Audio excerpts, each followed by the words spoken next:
حبيت اشارككم معانا احسن الشواطئ في مطروح، شاطئ كليوباترا.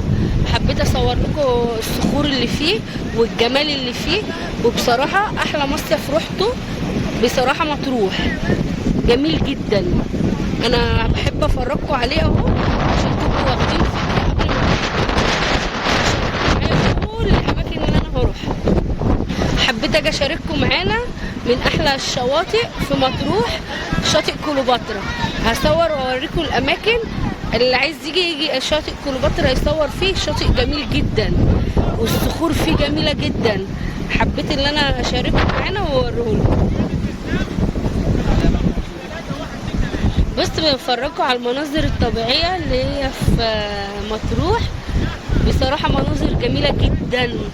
احنا اول مره نيجي مطروح وكل سنه باذن الله هنيجي باذن الله، بس جميله فعلا، عجبتنا فعلا وحبينا نفرجكم الاماكن. انا بفرجه لكم وهنزل لكم على القناه على اليوتيوب، وهنزله لكم على كواي وعلى الانستجرام وعلى التيك توك. اتفرجوا بقى معانا وقولوا رايكم.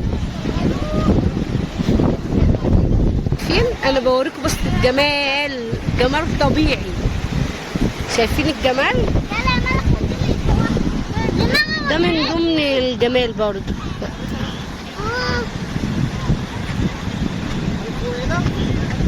بصوا بقى، وانا هوريكم دلوقتي في حاجه اسمها ممشى هنطلع عليها، وما نطلع عليها هصور معاكم واوريها لكم. برضو جميله جدا، على صخره عاليه جدا في وسط البحر.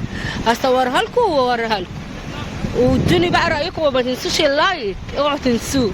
انا حبيت اعرفكم برضو عشان تبقوا عارفين معايا، هو شاطئ كليوباترا ده للتصوير، اما هو ان انت تنزلي في الميه ما ينفعش، ممنوع. هو بصراحه المناظر الطبيعيه لوحدها يعني تخليكي ترتاحي نفسيا وما تفكريش في نزول الميه، والصور الطبيعيه والجمال بتاع الصخور، حاجات جميله جدا. انا حبيت برضو ان انا اعرفكم الشاطئ ده ايه. عشان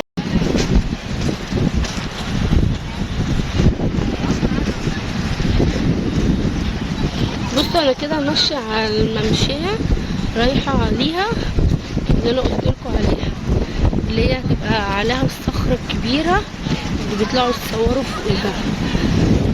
بصوا انا دلوقتي كده رايحه لها، ماشيه رايحه لها، هي قربت يعني، ماشيه رايحه ليها، هي قربت. الصخور في الجبال، جمال، جميله فعلا.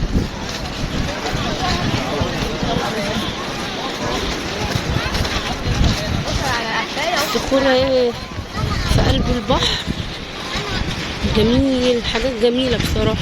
انا عاوز اسافر ودوني البحر، عاوز ابقى فريش، اروح اغير جو واشوف الفيش، عاوز اعوم في الميه، عاوز اعمل المنشأ.